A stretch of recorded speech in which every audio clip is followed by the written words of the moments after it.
கதை. ஒரு காட்டில் ஒரு சின்ன முயல் மகிழ்ச்சியாக வாழ்ந்தது.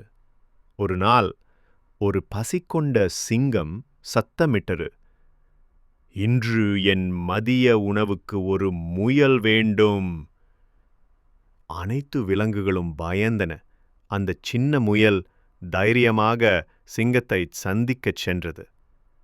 முயல் சொன்னது, நான் வேகமாக வந்திருக்க வேண்டும், ஆனால் இன்னொரு சிங்கம் என்னை நிறுத்திவிட்டது.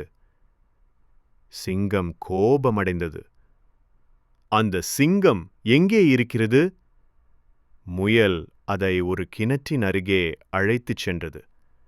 அங்கேதான் இருக்கிறது என்று கிணற்றைச் சுட்டிக்காட்டியது.